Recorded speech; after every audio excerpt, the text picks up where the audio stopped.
Hello दोस्तों, मैं Puja. Welcome back to my channel. कैसे हैं आप सब? होप सो अच्छे होंगे, तैयारी अच्छे से कर रहे होंगे दोस्तों।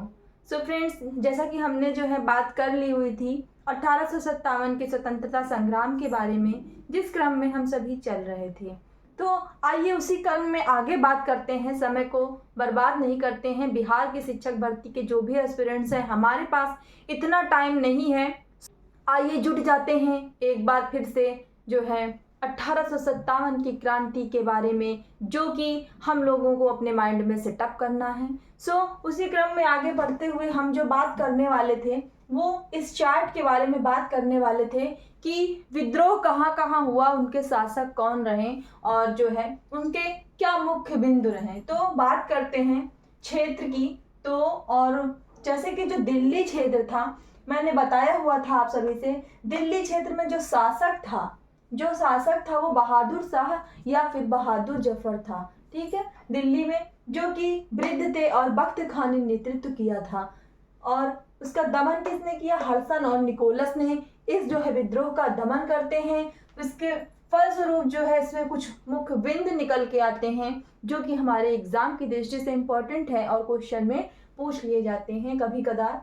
क्या होता है दोस्तों, जो ये बहादुर शाह द्वितीय होते हैं, इनको जो है इस 1800 क्रांति के जो है बाद में क्या किया जाता है, रंगून को भेज दिया जाता है और ये आखिरी शासक होते हैं मुगल वंश के। 1862 ईस्वी में इनकी जो है मृत्यु हो जाती है रंगून में ही। तो कभी कभी पूछ लेता है आपसे जो है बहादुर शाह जो भी आखिरी मुगल वंश के शासक थे, उनकी मृत्यु कब और कहाँ हुई? तो आप ध्यान में रखिएगा, वक्त का जो है इन्होंने बाद में शासन को संभाला था।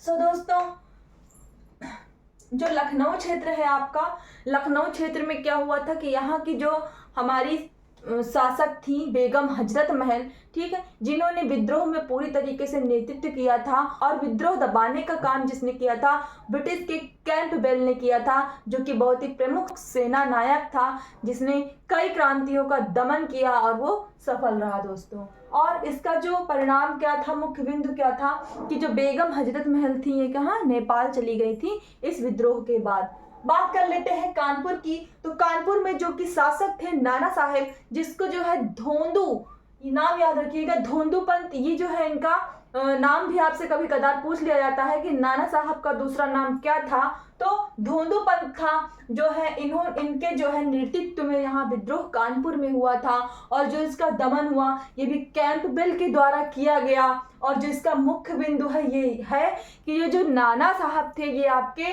बाजीराव द्वितीय जो थे, मराठा साम्राज्य के जो बाजीराव द्वितीय थे उनके दत्तक पुत्र थे। तो इसीलिए जो है एक ये भी कारण था कि ब्रिटिश जो है उनके नियम में ये नहीं था कि दत्तक पुत्रों को जो है शासन में लाया जाए।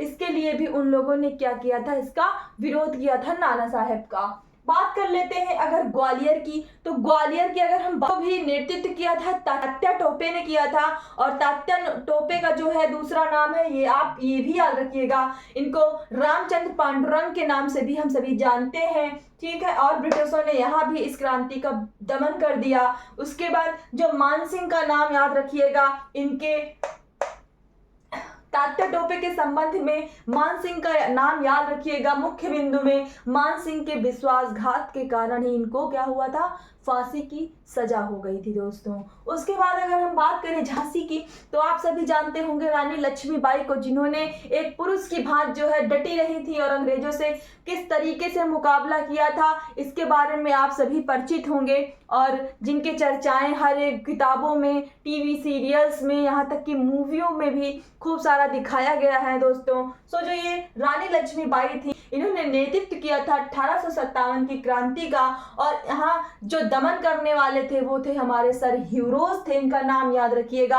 और रानी लक्ष्मीबाई के संबंध में गंगा राव की विधवा थी ये और अपने दत्तक पुत्र दामोदर राव को शासन दिलाने का प्रयास कर रही थी। बिहार के संबंध में अगर बात करें तो बहुत ही इंपॉर्टेंट है 1857 में बिहार क्रांति का रोल, क्योंकि बिहार जो क्षेत्र था इसने क्या किया था, सर्वाधिक विजय बिहार ने ही तय की थी। बिहार के संबंध में आप दो नाम और याद रख सकते हैं, जगदीशपुर और पटना भी पूछ लिया जाएगा तो उसका भी नेतृत्व किसने किया था, राजा कुंवर सिंह ने ही किया था और पीर अली ने किया था। तो चाहे बिहार हो या आपका जगदीशपुर के नाम से भी जाना जाता है, जगदीशपुर, बिहार में जगदीशपुर और बिहार की राजधानी जो पटना है, इसका भी आपसे नाम पूछ लिया जाएगा तो आप उनके संबंध में यही ध्यान रखिएगा कि कुंवर सिंह और पीर बली थे जिन्होंने क्या किया था, नेतृत्व किया था 1857 की क्रांति का, और विलियम टेलर ने यहाँ पे आकर के जो इस क्रांति का दमन किया था।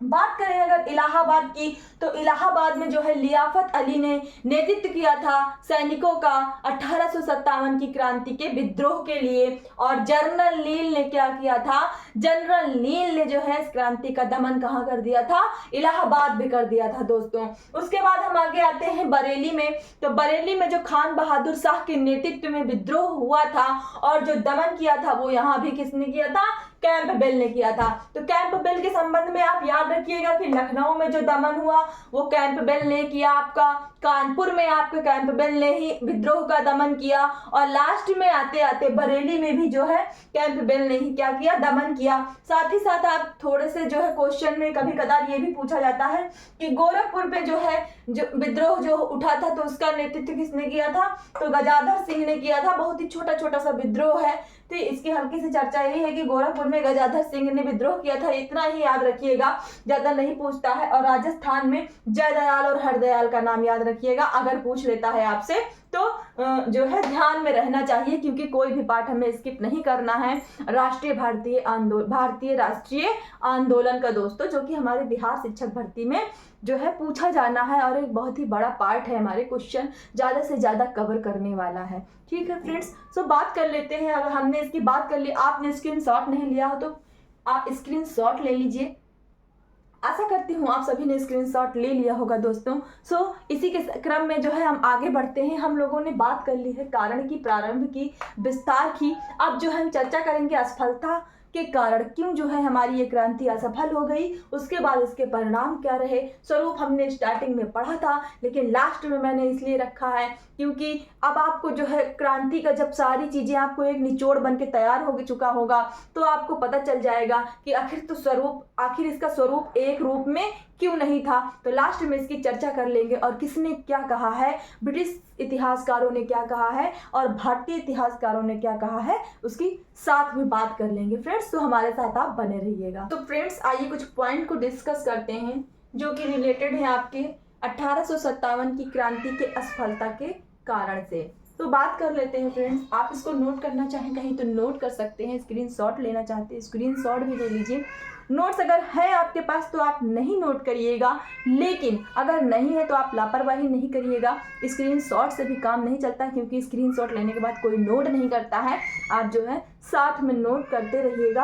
आपसे क्वेश्चन इनमें से पूछे जाते हैं, जरूर बनते हैं भारतीय राष्ट्रीय आंदोलन में। दोस्तों इसकी जो असफलता के कारण रहे उनमें से क्या हुआ कि पहला जो कारण है आपका सीमित स्वरूप था। सीमित स्वरूप यानी कि जो क्रांति थी उसका स्वरूप एक जो है निश्चित नहीं था, उसका एक स्वरूप निश्चित नहीं था, एक रूप में नहीं था, जिसकी हमने पहले भी बात की है।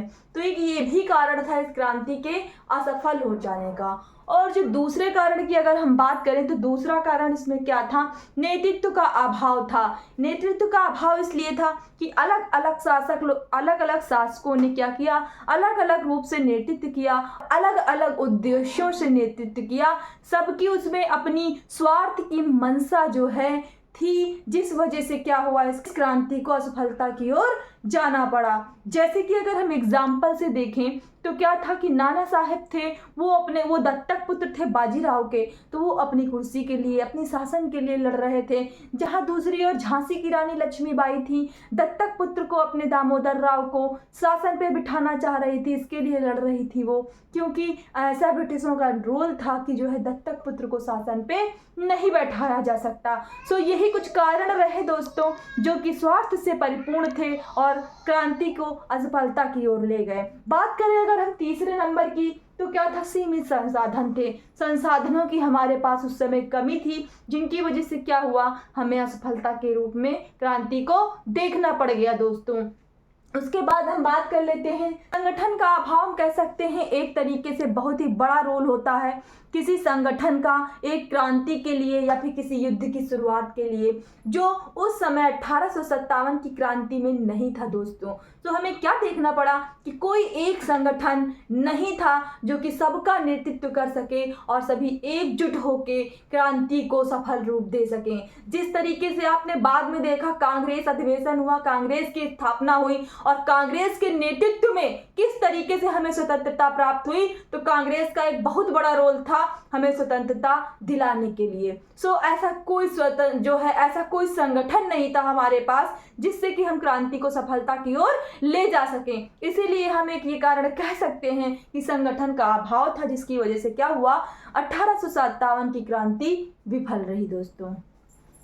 बात कर लेते हैं पांचवें पॉइंट्स की, हमारे भारतीय नागरिकों की भागीदारी में कमी। हाँ थी, क्यों थी, क्योंकि जो इसमें से क्या हुआ, ज़्यादातर जो है शिक्षित जो सैनिकों ने विद्रोह स्टार्ट किया था, तो इसमें जो बहुत से पढ़े लिखे लोग थे, जो जानकारी ज़्यादा रखते थे, ठीक है, या फिर जो बहुत से जमींदार थे, बहुत से सिख थे, इन लोगों ने क्या किया कि क्रांति में भाग नहीं लिया।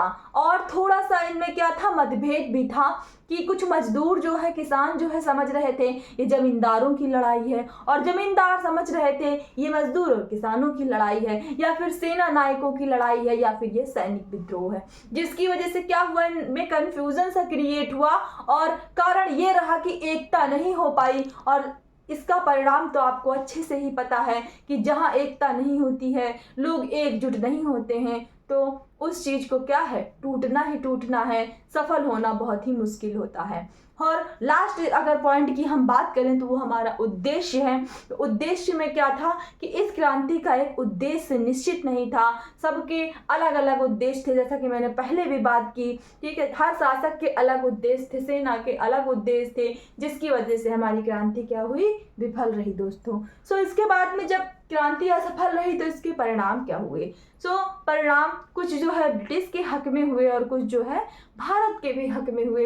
ऐसा नहीं था, बदलाव हुआ लेकिन क्रांति सफल नहीं हुई। लेकिन परिणाम क्या रहा, तो पहला परिणाम था हमारा क्या था,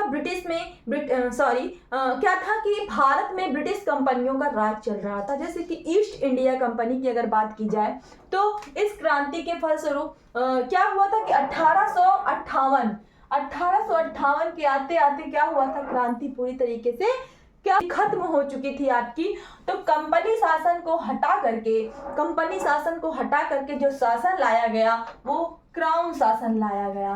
क्राउन शासन या ताज शासन बोल सकते हैं इसको, जिसमें से जो कि सत्ता थी वो क्राउन के हाथ में दे दी गई, शासक के हाथ में दे दी गई, कंपनी से वो सत्ता ले ली गई। और एक तरह से देखा जाए तो 1858 का जो है आपसे क्वेश्चन भी कर लिया जाता है कि ब्रिटिश के शासक का जो है भारत में शासन कब से स्टार्ट होता है, तो 1858 से जो है क्राउन सत्ता स्टार्ट हो जाती है पूरी तरीके से। उधर बात की जाए दूसरी ओर तो डलहौजी की, तो डलहौजी की जो एक हड़प नीति जो कि बहुत ही चर्चित थी, जिसकी पिछले वीडियो में हम सभी ने बात की थी, तो इसमें क्या होता है, इसकी जो हड़प नीति होती है इसको भी क्या किया जाता है, बंद कर दिया जाता है, हड़प नीति भी खत्म कर दी जाती है। तो ये एक इसका प्लस पॉइंट हम समझ सकते हैं। उधर तीसरी और देशी नरेश स्थिति, जो हमारे देश के राजा हैं तो इनकी क्या स्थिति रही, तो उनकी स्थिति क्या होती है, वो पूर्ववत होती है, कोई चेंजेस नहीं आते हैं उनमें। और बात करें अगर हम सेना की, तो सेना का ही विद्रोह था, सेना ने ही विद्रोह की थी। तो जहाँ पे सेना का जो है 5:1 था उसको घटा करके 2:1 कर दिया गया। सेना जो थी वो आपकी 5:1 थी, जहाँ की 4 सैनिक आपके होते थे ब्रिटिश के और 1 होता था भारत का। वहां पे क्या कर दिया गया कि 2 सैनिक आपके भारत के हो गए और 1 ब्रिटिश का हो गया। अगर फिर बात की जाए तो भारत के लिए उसने क्या किया कि एक सचिव की नियुक्ति की, जिसमें से कि 15 सदस्यों की मंत्रिपरिषद बनाई गई, जिनके देखरेख में भारत का शासन जो है कंटिन्यू कर दिया गया दोस्त। सो दोस्तों ये चार्ट है जिसके माध्यम से हम समझने की कोशिश करेंगे कि 1857 का जो स्वरूप था उस स्वरूप के बारे में किसने क्या कहा। तो पहले हम बात करेंगे कुछ निगेटिव पॉइंट्स की। इंडियंस के लिए जो है निगेटिव पॉइंट्स माने जाते हैं, हम मान सकते हैं। और उसके बाद जो हम बात करने वाले हैं कि भारत के इतिहासकारों ने क्या बोला, कि भारत के इतिहासकारों ने क्या कहा है संग्राम के बारे में। तो बात कर लेते हैं कि ब्रिटिश के इतिहासकारों ने जो पहला पॉइंट है, ये क्वेश्चन में पूछा जाता है आपसे कि धर्मांधों का ईसाइयों के विरुद्ध युद्ध, धर्मांधों का ईसाइयों के विरुद्ध युद्ध। इसका मतलब ये होता है जो धर्म में अंधे हो जाते हैं, धर्म में अंधे होकर जो है उन्होंने क्या किया, ईसाइयों के विरुद्ध जो है युद्ध स्टार्ट किया। तो ये कहा है हमारे ब्रिटिश के इतिहासकार ने, रीज ने। इनका नाम आप याद करिए रखिएगा और नोट डाउन करके चलिएगा। जो दूसरा है बर्बरता और सभ्यता के बीच युद्ध, बर्बरता और सभ्यता के बीच युद्ध जो है किसने कहा है, तो हमारे जो हैं T.R. होम्स ने कहा है, जो कि ब्रिटिश के इतिहासकार हैं दोस्तों, T.R. होम्स। इसको जो है आप कहीं ना कहीं नोट करिएगा। हिंदू मुस्लिम षड्यंत्र टेलर ने कहा है, और सैनिक विद्रोह माना है कारेंस, सिले, होम्स और ट्रेवेलियन ने। तो जो सैनिक विद्रोह है ये आपके 4 इतिहासकारों ने माना है। इंपॉर्टेंट होगा, क्वेश्चन में पूछ लिया जाएगा, किसी एक का नाम आपको दे दिया जाएगा ऑप्शन में दोस्तों। तो इसको भी आप ध्यान में रखिएगा। और जो ये बहुत ही इम्पॉर्टेंट है, इसको भी ध्यान में रखिएगा। आ जाता है ना प्रथम स्वतंत्रता संग्राम, ना प्रथम राष्ट्रीय संग्राम, ना ही स्वतंत्रता संग्राम माना है किसने, R.C. मजूमदार ने ये चीज जो है ये बोली है। तो आप इसको ध्यान में रखिएगा, R.C. मजूमदार ने ये कहा हुआ था। उसके बाद हम भारतीय इतिहासकारों की बात करें अगर, तो प्रथम स्वतंत्रता संग्राम वी.डी. सावरकर ने कहा है, और सुनियोजित स्वतंत्रता संग्राम भी वी.डी. सावरकर ने कहा है। तो इनका नाम इंपॉर्टेंट है, वी.डी. सावरकर साहब का, तो इनको आप याद रखिएगा। और राष्ट्रीय विद्रोह किसने कहा है, डिजरे की और अशोक मेहता ने क्या कहा है, इसको राष्ट्रीय विद्रोह का नाम दिया है। सो दोस्तों हम लोगों ने बात कर ली है भारतीय राष्ट्रीय इतिहास के एक मेन पार्ट और बहुत ही ब्रॉड पार्ट जिसको बोला जा सकता है। तो 1857 के स्वतंत्रता संग्राम को आज हम लोगों ने खत्म कर दिया है। तो अब इसी क्रम में आगे बढ़ते हुए जो है बहुत ही जल्द हमारा भारतीय राष्ट्रीय आंदोलन का जो चैप्टर है वो क्लोज हो जाएगा सिलेबस आपका। और आप जो है रिवीजन ऐसे ही करते रहिएगा दोस्तों, हंसते रहिए, मुस्कुराते रहिए, यूं ही, ठीक है, तैयारी अपनी करते रहिए और हमारे साथ ऐसे ही जुड़े रहिए। वीडियो देखने के लिए बहुत बहुत धन्यवाद। ऐसे ही सपोर्ट बनाए रखिए ताकि मैं अपने वीडियो में और भी अच्छे से कंटेंट ला सकूं और अपने सारे नोट्स आप सभी के साथ शेयर कर सकूं दोस्तों। सो सपोर्ट यूं ही बनाए रखिएगा। आपको दिल से धन्यवाद है मेरा। सो मिलते हैं आपसे इसी तरह के नेक्स्ट वीडियो में, तब तक के लिए बाय बाय दोस्तों।